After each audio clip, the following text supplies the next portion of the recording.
Why hello there and welcome back to Let's Play Golden Sun: The Lost Age. So since last time there have been a few changes with my setup. First of all, probably the most important one, I decided to give iron back to China. No wait, not iron. I think Echo actually. One of the Jin that Garrett had. This makes her, instead of a ninja disciple master thing, into a Ronin. Ronins are nice because, well, they have synergy, which I don't really care about all that much. And they have all of the buffs that I do very much care about. So yeah, China's gonna be that class. She also has higher max HP than freaking Felix. Also, I went to Yalam and, well, forged my materials into things. And I changed my setup around, especially for Felix. His defense is suffering a little bit, but I decided to give him Isaac's Warrior's Helm to boost criticals. Aegis Shield to boost criticals, even though it says it raises evade. Valkyrie made the same thing, and I gave him Hyper Boots too. This should pretty much guarantee that he unleashes Megiddo every single time he attacks. So, what else have I been forging? I don't think... Oh well, I got a Mithril Armlet to increase her criticals too. There's really a whole lot I care about as far as forgeable equipment goes. I got a tungsten mace for Sheba just because it's pretty much the best thing I could get her. Sheba and me also have the Dragon Boots equipped that I had previously on these two, because these two now, well, Hyper Boots for criticals. I made a Nebula one from the Orichalcom I had, which is pretty nice, and that's pretty much all the good equipment I could get. I got Titan gloves for 2 of my party members, and that's pretty much it. I also got some other crap that I just sold off because really, I don't have any more use for forging materials. Oh. There's a cutscene here in Al-Hafra that I would like to show off. You can get this cutscene, I believe, as soon as you recruit Isaac.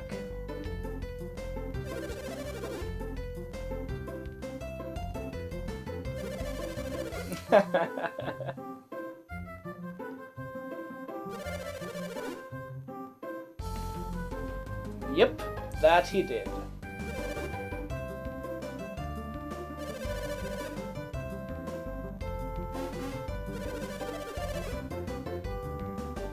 So, Isaac's the leader of the pirates now.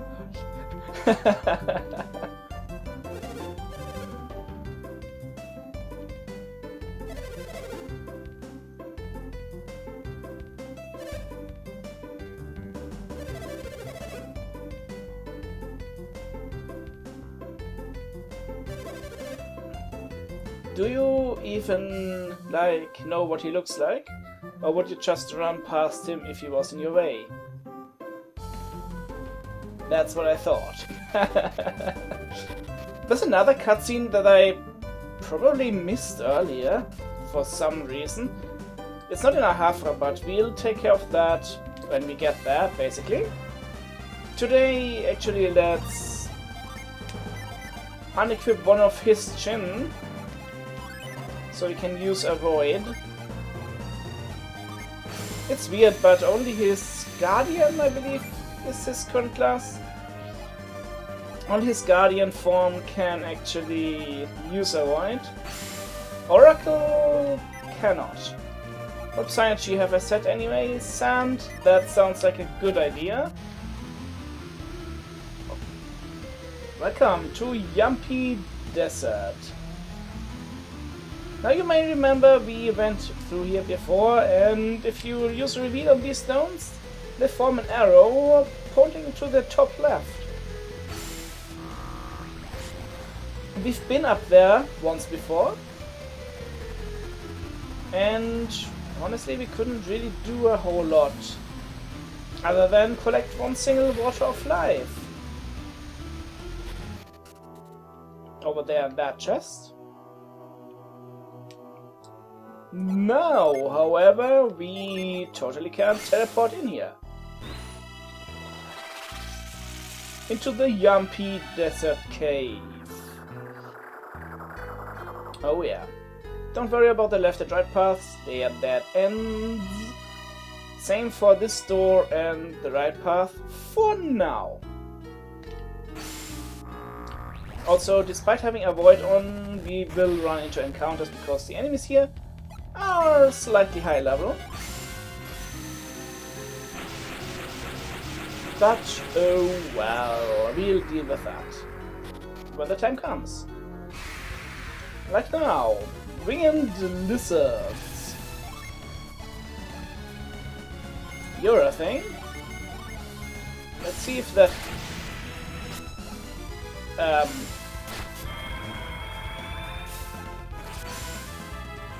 nice. I am not complaining or anything, no.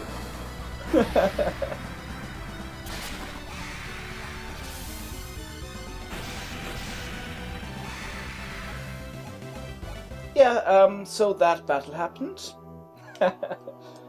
This is the way forward, but we can't go there yet. The shtick with this cave is, well, we need to clear the path forward. And to do that, we have to go through the entire cave once. Basically. But first, there's something buried here, but Felix is a wuss. Good job, Felix. Yay, mithril silver, whatever shall I do with that? And the Minos Knights, I believe, can drop one of the ultimate weapons in the game. Not that I particularly care about that. I think there was also something about the Sand Scorpion being able to drop nice things.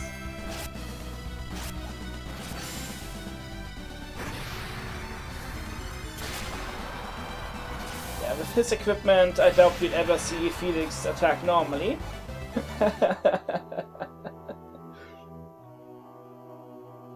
The top path at that fork, dead end. Yeah. So, to the left is the way forward. But we can't go there because the pillar isn't lined up properly. No, we could. I don't think this will let us... No.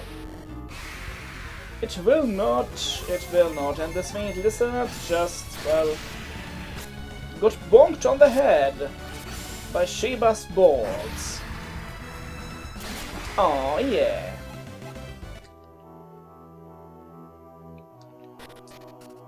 And over here we have one of the few chests in this dungeons with some dark matter. Dark matter makes actually really good equipment. Here. I almost regret having sold that Bishop's Ring or whatever it was called that prevents all the curse effects from taking effect. That we could find only in the first game, but isn't in the second game. Almost. I'm still not a fan of using cursed equipment. But yeah, there's a weapon in there that's even stronger than the Soul Blade. Heck if I know what element it unleashes, but it's a thing. Soul Army. These guys can drop golem cores, I believe. If you are ever in need of those. I'm so not. I hardly could find a use for the 3 golem cores I found during the storyline. Anyway, we want to come over here and open the way for... There's a thing there! In the sand! So with that opened, we can not backtrack, but something similar to that.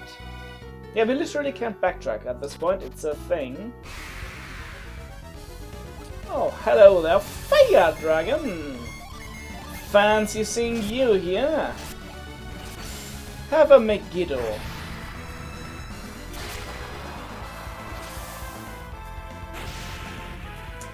And of course the weak version of that.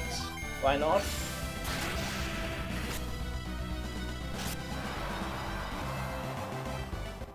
Oh well. Pierce.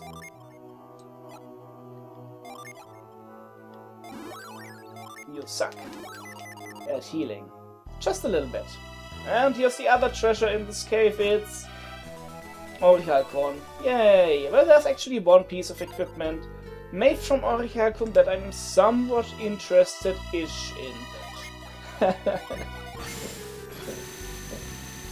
Also, excuse the freaking neighbors for doing construction work or some BS like that.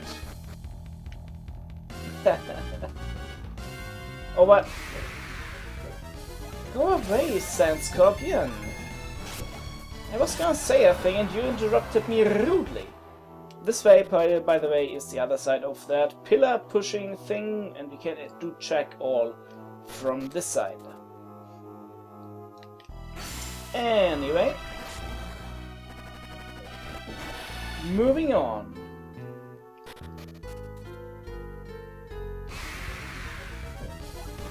Come on, a single soul army isn't even worth editing out.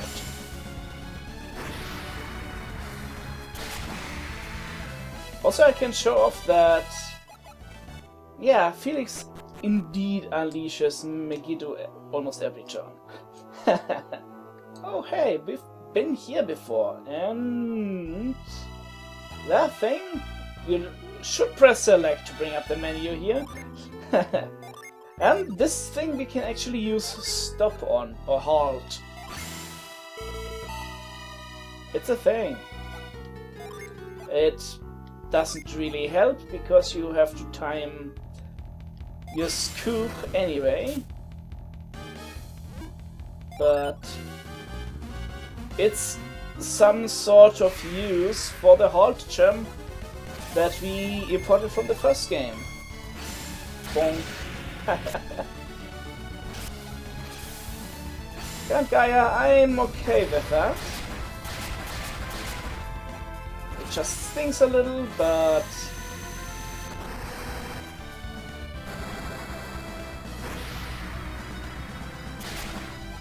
yeah.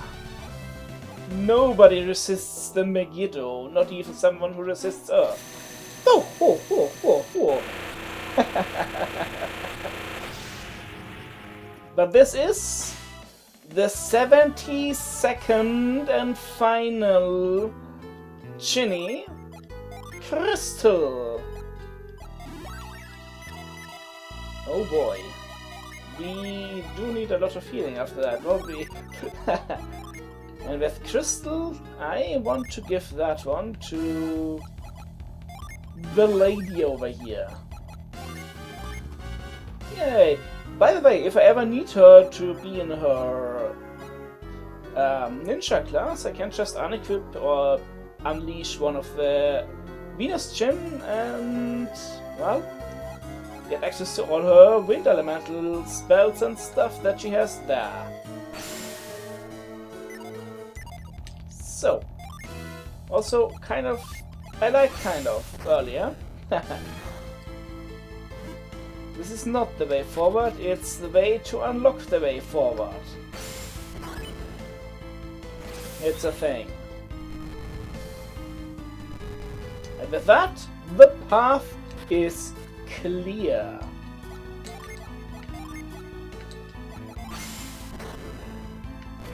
Now we can actually get to the end of this dungeon. And within a reasonable amount of time too. Yeah, the end of this dungeon actually is again in this direction. I've pointed it out earlier. Yep, Megiddo going still strong. So I pointed it out earlier, but... well... where we need to go is actually in the next room. Not in this room, and Megiddo still going strong. Oh yeah. Yeah. When we push this pillar into place. Yeah. Yeah. Yeah, and remember when we push this pillar into place? Yeah. And that brings us to the boss of this dungeon. Now, in order to make this battle a little bit shorter, I want to summon things.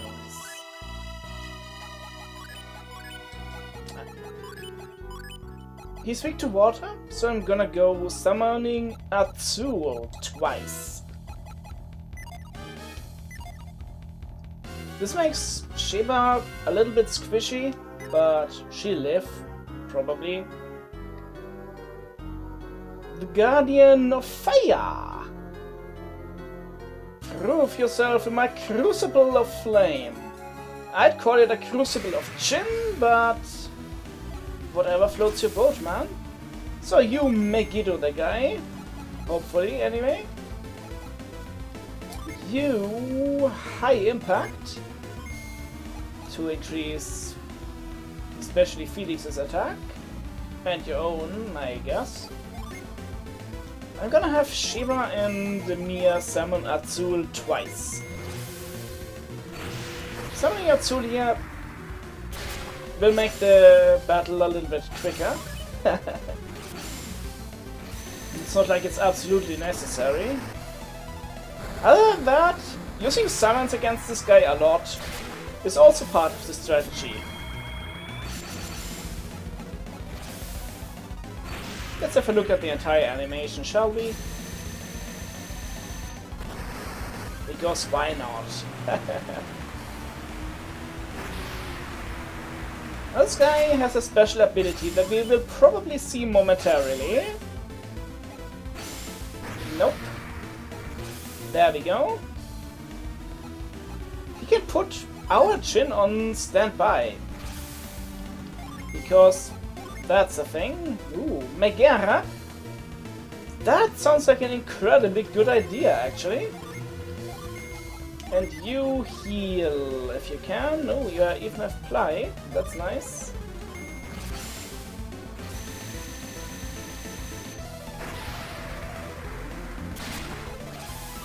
Nice thing about Megara, it raises our party's attack.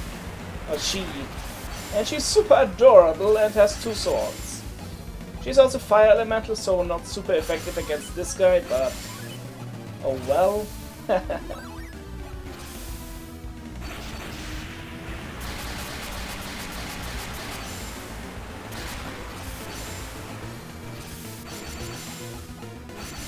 Oh yeah, I wouldn't be surprised if Felix...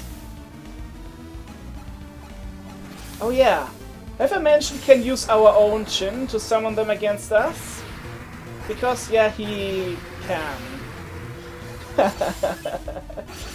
That's kind of his shtick there. That's why he sets our Chin to stand by in the first place. Is there anything nice we can summon? No. Oh well.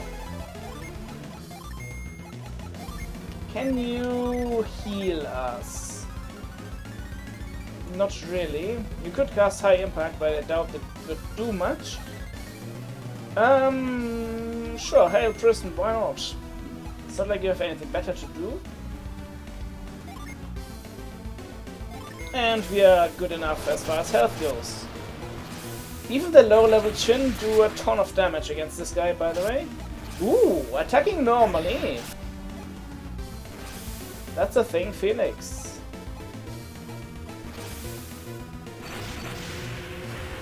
Yeah, he can use all of our summons.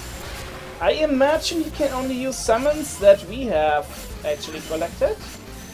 And not random summons from elsewhere, whatever.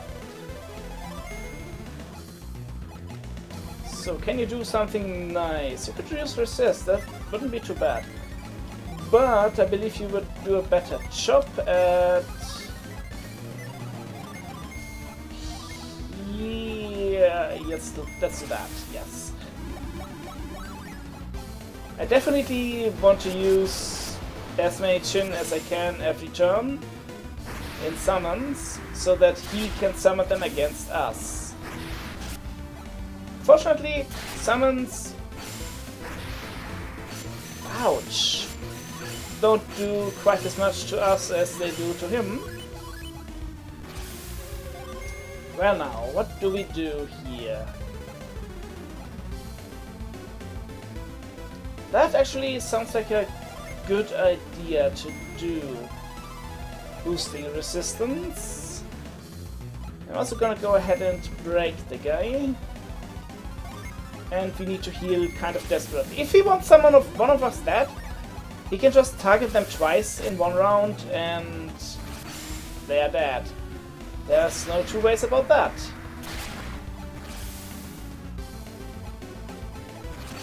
He can also use Chin Stun twice, giving me an incredible advantage.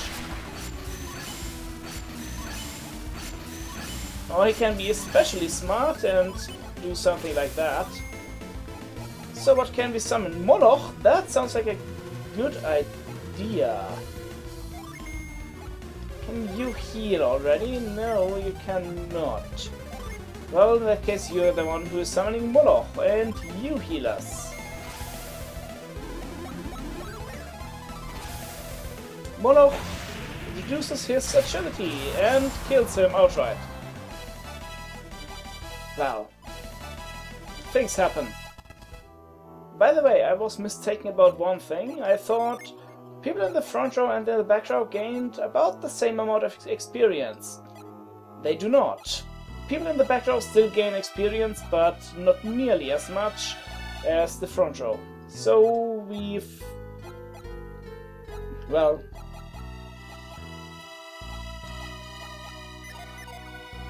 as you can see, we are higher level than our back row. Anyway, for our troubles, we get a new summon, Daedalus, the second strongest fire elemental summon in the game. It's also kind of a thing. Should I show it off right now? I think not, actually.